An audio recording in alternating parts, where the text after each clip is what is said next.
Доброго дня, шановні присутні, шановні пані та панове, шановні представники держав-партнерів та наші дипломати, представники України.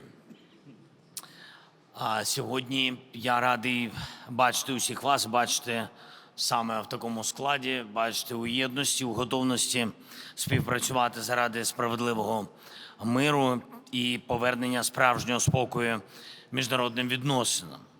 Єдність зараз найголовніший актив світу, бо лише єдність усіх, хто дійсно не погоджується з війною, здатна зупинити війну.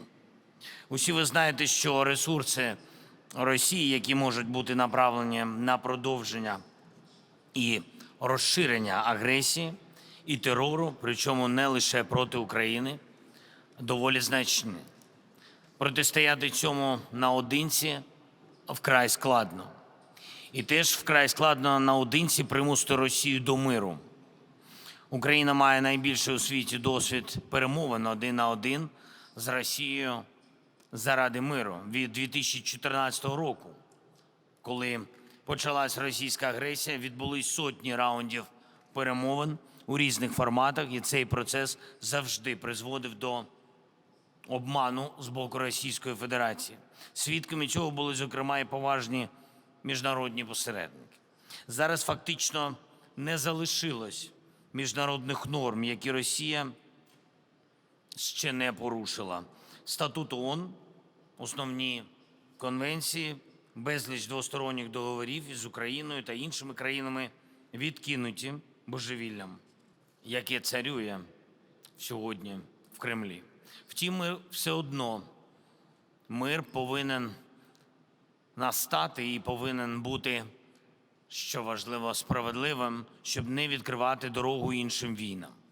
Позиція України в тому, що війна і недієвість міжнародних правил не мають стати новим нормально для міжнародних відносин.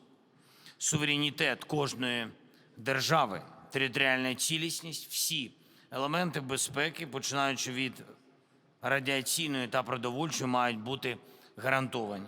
Україна запропонувала світу формулу миру, формулу чітких кроків, які можуть повернути дієвість міжнародному праву, передусім статуту ООН, та реально відновити безпеку для України і світу загалом. Сила формули миру у тому, що її пункти зрозумілі з точки зору безпеки, з точки зору справедливості для кожної країни на будь-якому континенті. І коли ми у єдності забезпечуємо реалізацію формули миру для України, це створить нову основу для відновлення порушеної безпеки та справедливого миру в усіх частинах світу. Шановні пані та панове, у червні цього року в Швейцарії відбудеться перший інаугураційний глобальний саміт миру, і лідери ваших держав вже найближчим часом отримують запрошення на саміт. Я дякую усім тим, хто вже допомагає готувати саміт, усім лідерам, усім радникам лідерів та дипломатичним командам, які роблять наближення миру реальним. Ми будемо вдячними кожному з вас, хто проявить зараз максимум своєї активності для сприяння результативній участі ваших держав на рівні лідерів в саміті. Це дійсно важливо і не тільки для України, щоб світова більшість була на саміті. Чим активніше світ буде зараз у відновленні справедливого миру для України, тим більш вірогідно, що інші у світі не стануть жертвами подібних агресій. Не груба сила має визначати, як влаштований світ, а статут ООН. І у єдності ми можемо змусити Росію визнавати міжнародне право. У червні на саміті ми почнемо узгодження перших основ миру і запропонуємо загальне світове бачення, як мир повинен запрацювати. Саме тому кожен важливий, кожна нація, кожен лідер. Африка має бути представлена почута при вирішенні глобальних справ і не лише у питаннях продовольчої безпеки. Стабільний, передбачуваний мирний світ – це такий світ, в якому ніхто не має можливості розносити насильство і хаос, зокрема країнами Африки. Росія саме це і розносить – дестабілізацію і біль. Саме тому ми всі однаково зацікавлені, щоб примусити Росію до миру і поваги до міжнародного права. Латинська Америка, цей регіон має брати участь у вирішенні глобальних справ. Азія, Австралія і Тихоокеанський регіон, Європа, Північна Америка. Немає таких державних кордонів та природних бар'єрів, які б зупинили розповсюдження радіації. Немає такого народу, який просто змирився би з полоном чи депортацією людей ворожою державою. Немає такої нації, яка погодилась би з тим, що її міста хтось перетворює на руїни. Формула миру повинна спрацювати для всіх. Я прошу усіх вас допомогти тому, щоб світ був дійсно у єдності на саміті в Швейцарії. У нас є точна інформація від розвідки, конкретні дані, що Росія не просто хоче зірвати саміт миру, але й має конкретний план. Як це зробити? Як зменшити участь країн?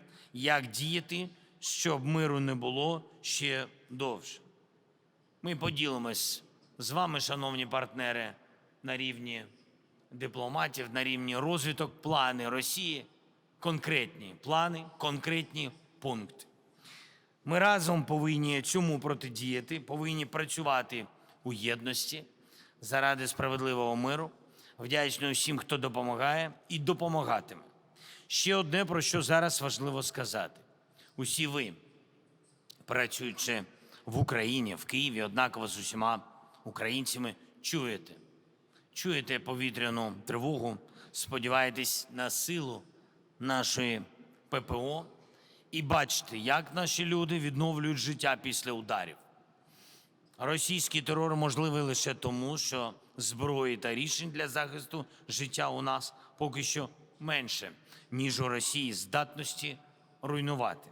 Я прошу вас поширювати в ваших країнах правду про війну, про російський терор, а також допомагати посилювати нашу ППО. Усі ви знаєте, якими ефективними є Петріоти, Айріси, Насамси, Хоки та інші сучасні системи захисту неба. Вони потрібні зараз тут, в Україні, в Харкові, в Дніпрі, в Одесі, на Донбасі, на інших містах, які зазнають російських ударів.